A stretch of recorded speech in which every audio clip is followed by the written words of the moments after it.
Hello, hello, hello, Sir David the Bard. I'm coming to you from Fairbanks, Alaska. It's kind of a long story, but I'm going to make it short.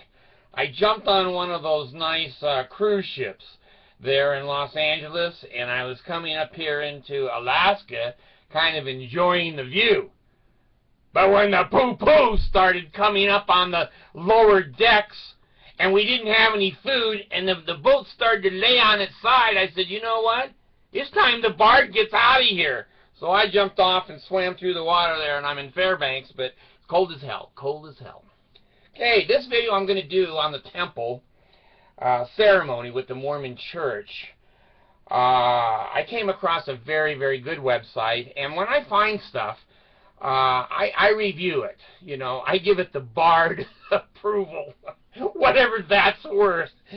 I don't like to post rumors. I won't post anything that I am not reasonably sure of. And I don't mean 51%. I mean 80% sure that what I'm reading is true and accurate, and etc. So I found this website, and I think you're going to enjoy it too, because all the things you've heard about the temple ceremony in the Mormon Church, the endowment, whatever the hell that word means, is on this sheet. And it's fascinating that it's so accurate. It's word for word as I remember it. It looks to me like someone took it right out of the American LDS endowment ceremony. So anyway, one of the things that I wanted to make known on this video, and you'll see it on the link, is that when you go to the temple, you don't know anything. You don't know crap.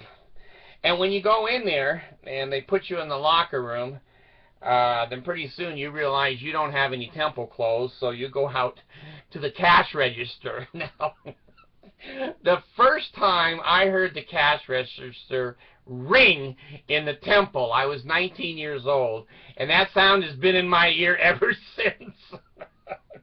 I thought, what the hell is wrong with this sound inside of a sacred temple? Anyway, I rented my clothes, and they rang it up, and I paid cash and went back into the locker room. Well, there you do your washings and anointings, and that's changed a little bit.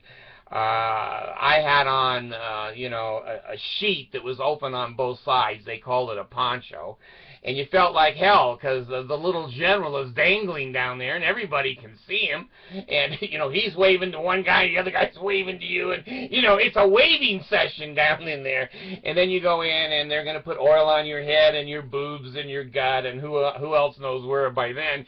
You're so PTSD'd, post-traumatic syndrome, you don't know what they touched. You don't know. But anyway, you get into you get dressed up in your temple clothes, you get your new name, and you go into the big theater. Well, in the big theater, they say, and you'll see it right on this link, exactly what I'm describing is truth is truth. They said, well, you're going to take upon yourself many obligations today that are going to be covenanted and sacred. And if any of you don't want to do that, please, I think they said, what did they say? I think it said, please stand up. I don't think it said, please raise your hand. I'd have to go back and look at the link myself. So all of us are sitting in there, and there might be, whatever, anywhere from 10 to 50 people. And we're saying to ourselves, well, what the hell are we going to promise? We can't tell you that. I said, well, how can I make an informed decision of whether I really want to do this or not? Well, that's the trick. That's the cult. They've got that on the front of the ceremony, not the back. So anyway, we just sit there like fools, and we go on down through the ceremony. And you'll see here why Mitt Romney is a scary person to have as president, because the Mormon Church would have dictated to him, and he was under covenant to do what the Mormon Church told him to do. And then when I was there before the 1990s, we promised to slit our throats rather than reveal what goes on in the temples, the signs, tokens, and symbols, and to cut our guts out, if we were ever to reveal it. So it was bloody and it was scary. And you don't stand up after you've promised to cut your throat. So anyway, it's a cult. They always do these kinds of things.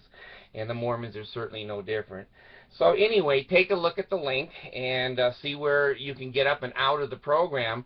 And then look down there and see why the attorney over there in Washington, D.C. took the gay marriage case in California, because he had covenanted before God, angels, and these witnesses at this altar that he would consecrate all of his time, his talents, and his money, and all the Lord has blessed him with, and all the Lord may bless him with in the future, to the Church of Jesus Christ of Latter-day Saints, for the upbuilding of the kingdom and the establishment of Zion. That's all there.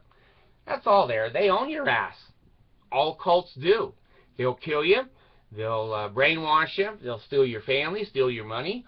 And when they called that attorney out there in Washington, D.C., I'm sure it was mentioned to him that he'd already promised to uphold these gay laws and whatever, and that he was to come back and freely, barely charge him anything, just barely cover his costs to go to court. So, he's going to lose his life and his family, and that's a cult. That's a cult. But anyway, take a look at it. If you really want to know what Mormons promise in the temple, and they're allowed to back out before they promise, but they won't tell you what the promises are.